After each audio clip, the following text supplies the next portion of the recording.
Hello everyone, welcome back to more AEW on TEW 2020. We are here the 4th week of October for our Dark and our Dynamite. We start off with Konosuke Takeshita defeating Chris Brooks in our episode of Dark. The Dragon Hearts defeat two local people. Oh no, they have poor chemistry. Whatever will we do? Noah Foley and Brandy Lauren then defeat Sapphire and Julia Hart. Satnam Singh defeats Tenshi X, the Big Punch. Nancy Bouchard defeats Diamante. What-legged moonsault. Very nice. The Gun Club defeat Lee Johnson and Dallas Mantello. No change there. Lucas Fenner defeats LeBron Cazone. And then after the match, the Troop Elite come down with a mic in their hands. And this Dalton Castle speaking says, "Say magnifique Fenrir. Now, last month you and Sonny Kiss partnered together for a tag team matchup here on Dark. And when I always say that I was impressed by your work together, oh, that's an understatement of the year. You, sir, are perfect for our troop. And Sonny, you were the one who was really begging me most for it. So you can tell him exactly why." Sonny gets the mic. Says, "Now here in the Troop D Elite, we're all about the flash, all about the style, but you, well, let's just say you're built like a brick monolith, and, well, that's just an understatement even there. I mean, we were talking about an understatement before with Dalton, but you, our troop has needed a strong man like you for some time," and they are interrupted by QT Marshall's music. He comes out, he talks a bunch of shit, says, "Oh, Lucas Fenner is part of the Nightmare Factory.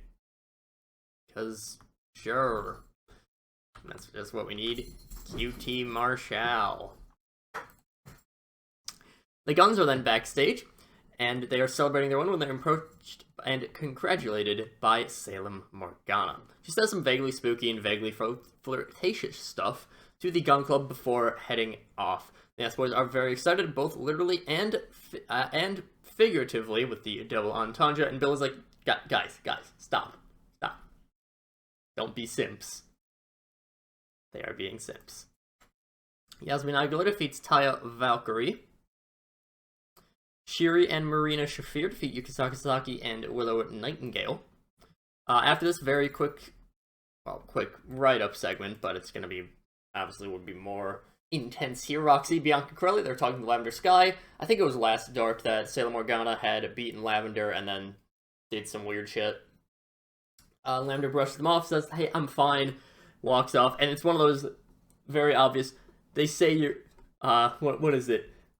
They ask how you are, and you say you're fine, but you're not fine. I can never understand what they're actually saying in that meme. Valerie Laredo defeats Queen Lupa. The spinning roundhouse kick. Thank you, Ember Moon.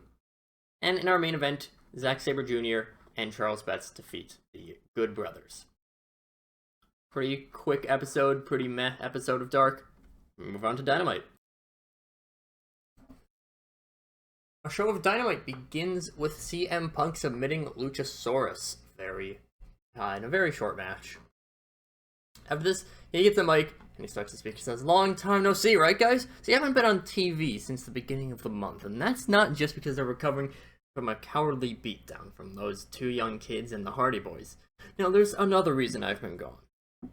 As I'm sure a lot of you have seen, I've been an ambassador for AEW, and trying to make a good name for ourselves, and I've been doing some talks with middle schools, elementary schools, all across the country, and mostly about anti-drug behavior. And it was on Monday that one of those kids out here in North Carolina asked me about Jeff Hardy. And I can see why. Jeff Hardy, he's a legend of the business. He's from the Carolinas. Jeff Hardy truly is a star, an all-time great. But there's a little bit of a caveat, because you know what I told that kid? I told him that people like Jeff Hardy, as much as they've influenced the world with their in-ring action, there's reasons that kids today aren't going to be what they could be, and it's because of people like Jeff Hardy. And you already know what I mean by that, because I think I don't even need to bring up anything more than Victory Road 2011, and most people out here in this crowd know what that's all about. And even if you don't, well, let's just say that he wasn't exactly fit to compete on that show. See, the problem with Jeff is that he can't stay out of his own way. I would have a ton of respect for Jeff Hardy if he could just stay clean, if he could just be the best him as he could, but instead, I'm good this time, Jeff Hardy says. Matt says, Jeff's changed. And every single time that I hear them say that, I just think to myself that it's sad to see how Jeff Hardy has become this way. How time after time we think Jeff Hardy is finally going to conquer his demons, but they keep coming back. And you know what I do? I never had those demons. I never had anything like that. I am the person that all of you wish that Jeff Hardy could be. And every single time that I hear people cheer for Jeff Hardy, I think those times that the dirt sheet writers don't see, those reports that they don't see. After a big match, Jeff Hardy is hurt, and he needs to decide, I need to relieve the pain somehow. And it's instances like that, and then the Hardy Boys music hits, Matt and Jeff enter, and they're like, hey, what the fuck, CM Punk? That's really uncalled for. So, yeah. CM Punk, possible heel turn. I've been very vocal about never being a fan of CM Punk. I get why he's a draw, I get why people like him, it's just that he is not for me. I do not like Jeff Hardy, or not Jeff Hardy, I do not like CM Punk. But he is very good still, so maybe a heel turn could help out like that. After this, Paul Heyman is in his office, and there's a knock at a door. He hangs up his phone call, asks him to come in. It's Brock Lesnar. And Paul's like, alright, good, I'm glad to see you here. Look, AEW has had a lot of problems with post-match attacks. And Brock's like, yeah, that's true.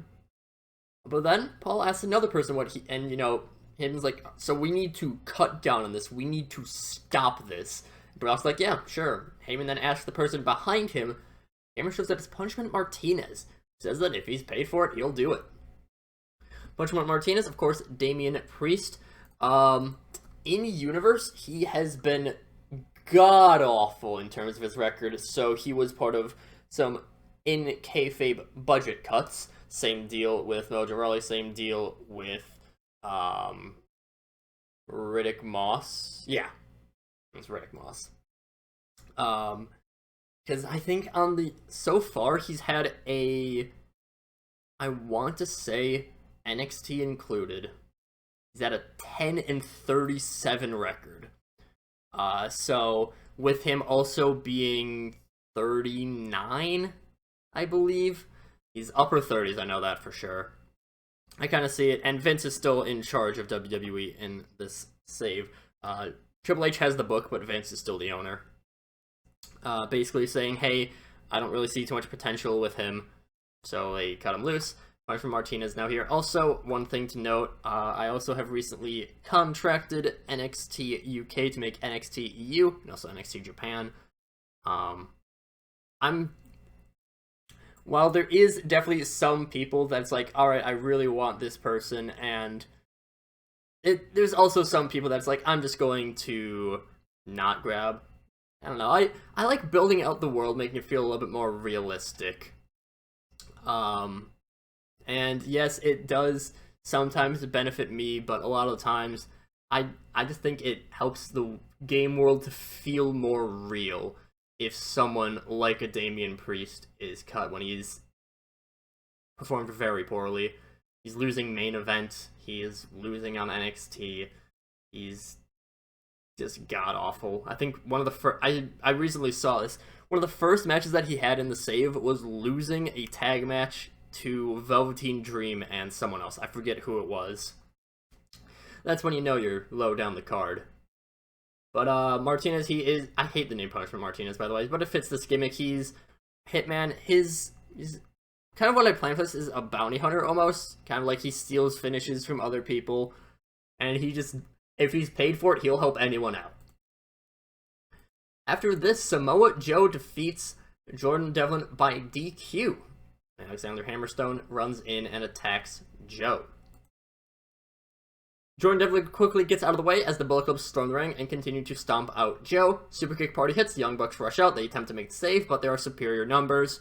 AJ Styles is he's laying back against the ropes, and he's watching his Bullet Club go to work, but his eyes are trained onto Jordan Devlin, who's walking backstage. Could that be something? Who knows? Also, I'm going to pause for just a moment because I think I might have forgotten to book something. Let me check. I did indeed forget to book the thing that I thought I forgot to book. Anyways, we'll see what that is later. Jungle Boy is then talking with Luchasaurus and Mary Dobson after Luchasaurus' very quick loss at the beginning of the show when they were approached by a sarcastically clapping Adam Cole. And Utami Hayashishita is there as well. Cole is wearing the TBS belt, and he mocks Jungle Boy for having never won a championship, while Adam Cole, baby, the Risen One himself, not only has conquered death, but he has also become a champion. And Jungle Boy's like, "What? No, you're not the TBS champion. You just have the belt. It's Hikaru Shida's belt." And they get into a stare-off. They kind of get face-to-face. It ends with a low blow by Utami before both members of the cult rush off. Jurassic Express tends to Jungle Boy. So just a quick segment, push that story. I need to do that a little bit more. After this, Christian is being interviewed backstage by Renee Paquette, asking if he's seen anyone more that he wants to help give tutelage to. He says that he's still focused on Vikingo, seeing how much potential he has, and Christian notes that he should start showing up to Dark to see what some young people there can do. He's interrupted, however, by Jimmy Shane, and Jimmy says that Christian doesn't need to go to Dark, as the best prospect in the world, him, Jimmy Shane, is there. Christian is confused by Jimmy's appearance and asks what his problem is, but Jimmy's like, "Hey, you're the one with the problem because you're not interested in me. So on a Rampage, I'm going to prove why you should be interested in me. We'll have a match on a Rampage." And Christian's like, "Sure. I mean, like, you're good, but, like, I mean, you're a bit delusional if you're trying to fight me." So yeah, Jimmy Shane versus Christian Cage on a Rampage. After this, Shotzi defeats Ham's Katana with the Devil's Wings. I forgot to also advance that. Whatever, it's fine. Shotzi doesn't get an opportunity to celebrate as she immediately begins shit-talking Lexi Paradise, who has an entire front row of seats to herself and her security crew. So what I imagine for this would be, obviously you have people who are, they have the seats before, and then, like, a little bit before this match, like, staff members come by and like, "Hey, we need to use this for a segment." Probably give them some free merch or something like that, in exchange for the, like, 15 minutes that they won't have their seats. So I imagine there's some pretty easy logistics that you could work out with that. Satnam and Alexi eventually do get on the other side of the railing and confront Shotzi directly to her face. It's more of like Lexi is kind of just like staring as Shotzi keeps talking, but Hams and Morgan eventually get into the way. And Lexi, she's, while she's talking to Shotzi, she's trying to remain composed. She's acting, you could say. But when DKE come in and they're like, hey, stop, stop all this, Lexi gets pissed. She snaps, punch to the face of Hams. Obviously, not actually. Satnam Singh just picks up Morgan just like a sack of potatoes, as Taz would say.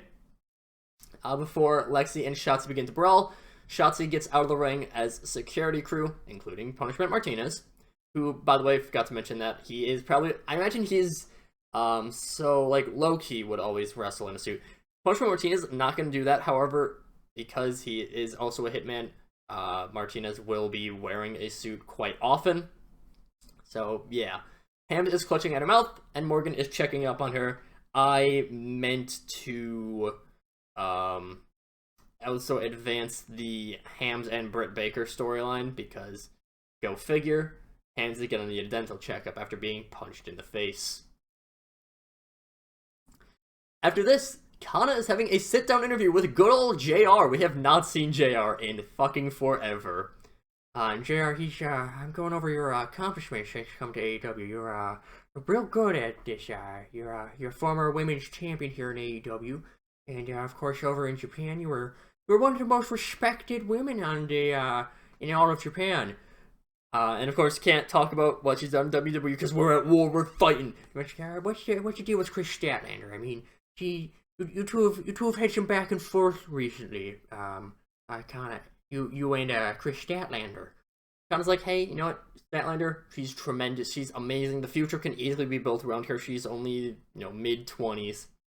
She's already fantastic, and this new edge that she has since joining up with Brody Lee can really can push her to that. But there's still time. Kana's not done quite yet. She is at the top. And then the interview is interrupted by Scarlett and Salem Morgana entering in. Jim Ross, boom, boom. He's very confused by this. But the Devil's Dolls are talking about, oh, Kana, you know, that's true, that you've done a lot in your career. You've had a long career filled with a ton of things, but the Devil will always get his dues paid. And JR's like, what the hell do you mean by that? But eventually the Devil's Dolls ominously say that things will all make sense in time. Ooh, I'm probably not going. I mean, they're vaguely spooky, both of them. So yeah. Boom boom. Roxy defeats Bianca Carella. This is to figure out who takes on or who tags with Riho. So it'll be Roxy. What a shocker. After this, Daga is seen eating at a restaurant when he is approached by Tully Blanchard and his crew. Tully congratulates Daga on his successful defense against Eddie Edwards at Bound for Glory this past weekend, which, in universe, is in fact what happened this past weekend, before bringing up his offer to join with Team Tully. Daga still declines, says that, Tully, I love you, you're fantastic, but here in AEW, I want to remain by myself. I want to, really push the limits of what I can do. Tony Deppen then finally speaks up and he says that he wasn't kidding when he showed up after Daga's match. I don't know what they would have said. This isn't something that actually happened, but fuck it. We do it live. This is something that happened in we'll say that it happened. I blend so much of what happens in what actually happens in game, what happens or what doesn't happen that I say happens. I imagine Tony Deppen. So after a successful defense against Eddie Edwards at Bound for Glory for his Impact World Championship, Tony Deppen comes out, maybe even pre-match or something like that. I don't know. Probably because I imagine that Tony Deppen wouldn't be a huge, big surprise because he's not really done well in AEW. Daga then challenges Deppen's fellow ROH six-man tag partners. He is one of the 1/3 of the trio's champions. I don't recall who his others are. For a match at Rampage against OVE. Daga is part of this universe OVE alongside Sawyer Fulton, Havoc, and Kimberly, I think, is the fourth person. There is no third man in OVE, but I'm just gonna say there is. And I think it's probably going to be Sami Callihan. So, yeah. Again, blending what actually is in-game and what is not, because there's some AI. The AI is not great. After this, the Vision defeat the Future with the Powerbomb Meteora. Just want to get a little bit of a tune-up match. Vision, they're happy about their tune-up match going well. When TH2 come out, they talk about how Vision's time is running out and how one of the best original tag teams in AEW is going to do better than two singles guys that have been taped together.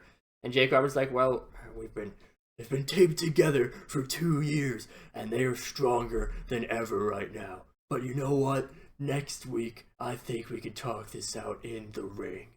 And TH2 was like, yeah, sure, why not? Very meh story here, but whatever. Fine. In our main event, new ref. That's right. This is shortly after whatever Dynamite the Gun Club won their tag titles at. I don't know. They had some special name for it that was dumb. Darby Allin actually defeats, or is defeated by Dijak versus Death Valley driver. Pac ran in and attacked Darby. Brutality Inc. are beating down Darby for a while before Brock and Martinez are able to drag Brutality Inc. off. busted open. Darby yells into the camera, Pac, I know you're going to watch this, or someone is going to tell you about this. You might think that you can break me, might think that I can be down for good, but I won't do that. He references his tattoo. I forget exactly what the wording is on it, but it's something along the lines of like, it's basically what doesn't kill you makes you stronger. He says, I'll prove it to you, not you.